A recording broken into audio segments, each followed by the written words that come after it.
Alright, welcome back. In this video, we're going to talk about the First Amendment, freedom of speech. Let's get right to it.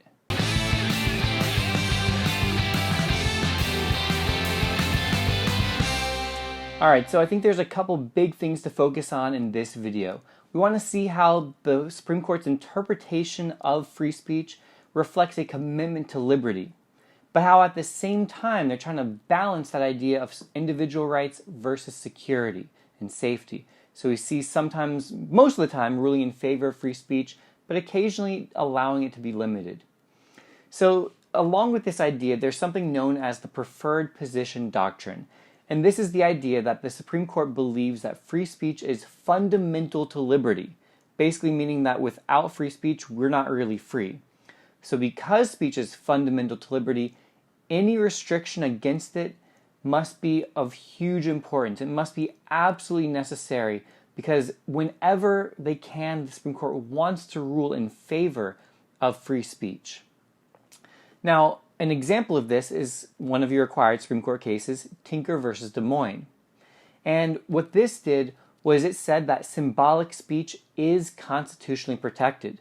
So it's not just what comes out of your mouth, there are other types of speech.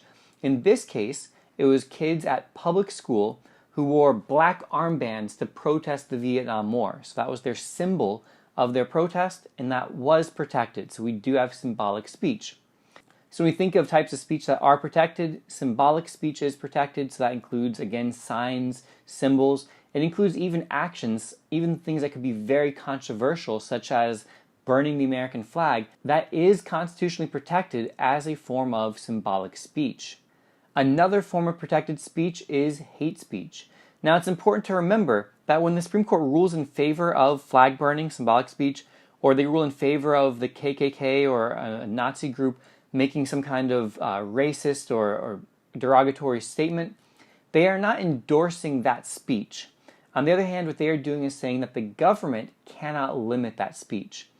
Can private citizens find that repugnant? Can a person get fired for their speech? Absolutely. But can the federal government say that you can't say that? And the answer is no, they cannot. So again, the key from this first part of this video is that typically the Supreme Court wants to rule in favor of speech, even allowing things that the individual members of the court disagree with quite a bit. Why do they allow this speech? Because again, they view that speech as fundamental to liberty. So it's so important that we have to allow some things and some actions that we don't like. That's the argument. On the other hand, the Supreme Court has at times ruled in favor of certain limitations. These restrictions could be known as time, place, and manner restrictions. So yes, you have the right to engage in that speech, but maybe at this certain time, in this certain place, or in this certain manner, where other types can be restricted. A good example of this comes in the case of Schenck versus the US, another required case.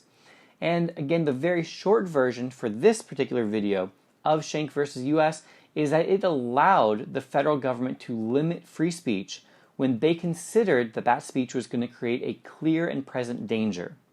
So you had a man who was passing out socialist pamphlets, and he was encouraging people to oppose the US draft during World War I, and the Supreme Court ruled that his speech was creating a clear and present danger, therefore the federal government was allowed to restrict that speech. Now, I would like you to know that even though that is the required case, and even though that's what the court ruled in 1919, that clear and present danger test is no longer used today.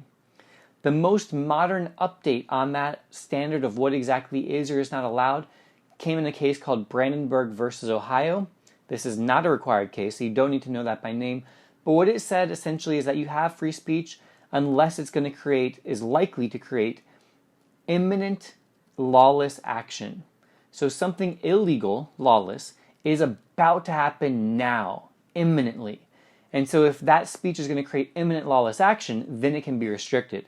But this more vague idea of clear and present danger, that's no longer the accepted standard today.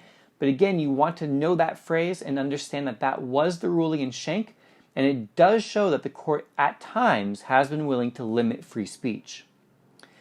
Other types of speech that can be restricted include libel and slander.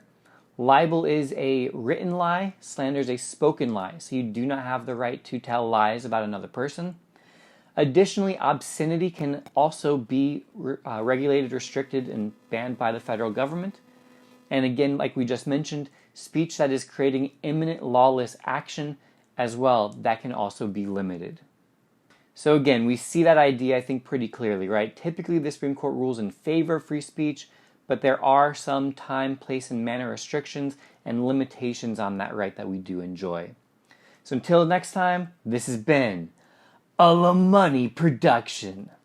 All right, thanks again for the support for watching this video. If it helped you, do me a favor, hit that like button. Subscribe if you haven't already so you don't miss anything. And if you guys want to discuss in the comments below, what do you think? Should we have as much free speech as the Supreme Court allows? Should free speech ever be limited? Let me know what you guys think. See you next time.